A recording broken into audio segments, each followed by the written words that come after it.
Hello guys, welcome back. In this video we are going to talk about one of the lookup commands, that is input lookup, and here is the outline. So we will know the lookup types, different lookup types from the Splunk, and we'll also try to know the other lookup commands along with the input lookup. And but yes, in the end we are going to see the demo about input lookup command. So the lookups are nothing but the knowledge objects which adds value to your data. So Splunk offers four types of lookup. The first is the CSV lookup, then another is a scripted lookup, which is also external lookup we call, and the third is the key value store lookup, and the last is a geospatial lookup.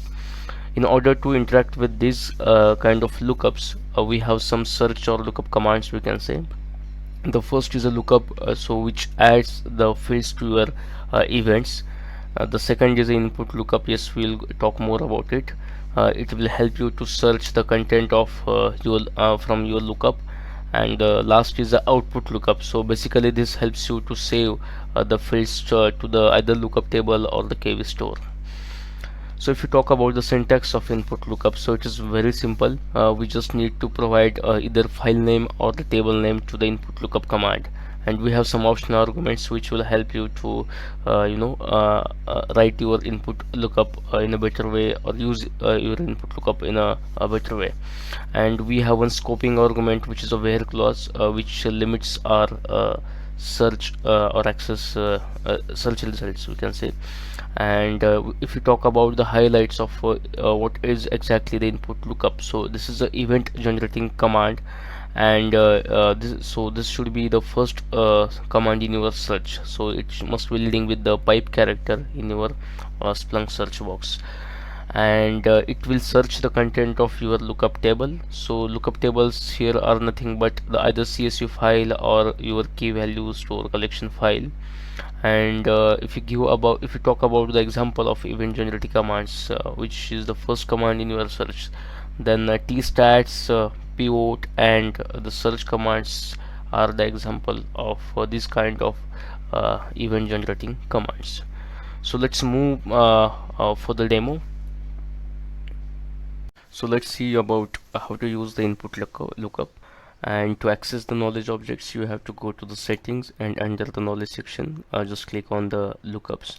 And when you click on the lookup, you will see interface like this, where you can see three options: lookup table files, lookup definitions, and automatic lookup. So for our demo, we'll be adding the lookup table file from here. So I have already added many lookups into my Splunk application, so I'll choose any one of these lookup. So let's say I choose this COVID-19 India.csv lookup file. So just I will get back to my search, and as we know that input lookup is the should be the first command because it's event generating command in Splunk. So I'll write the input lookup, and as an input parameter I need to give the lookup file name or lookup table name, and I'll just hit the enter. So this input lookup command, using this input lookup, we should be able to see the content of COVID-19 India.csv file. So here we can see all the content of this file, and also we know that we have some options to use with input lookup, which comes under the optional parameters. And also we have a conditional clause where we can write the where clause on any field in the this lookup file. Just for example, if I want to know the state whose death count is greater than, for example, 12,000, so I'll write a query like this, where deaths is greater than 12,000, and I'll hit the enter.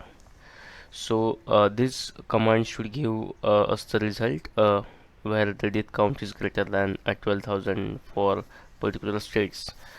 So you can see the result.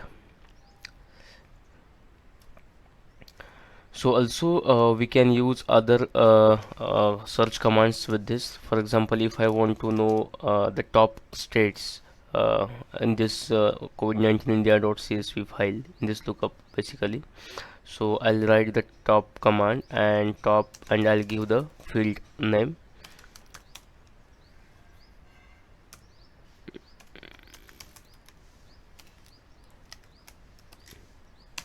So it should return the top 10 result from our lookup file.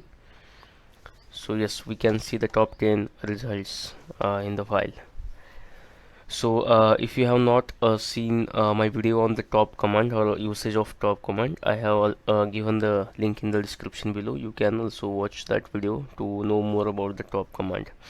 And yes, this is how we can use the input lookup command with our lookup objects or lookup CSV files. So if you found this video useful, please do like, comment, share and subscribe to my channel, and thanks for watching.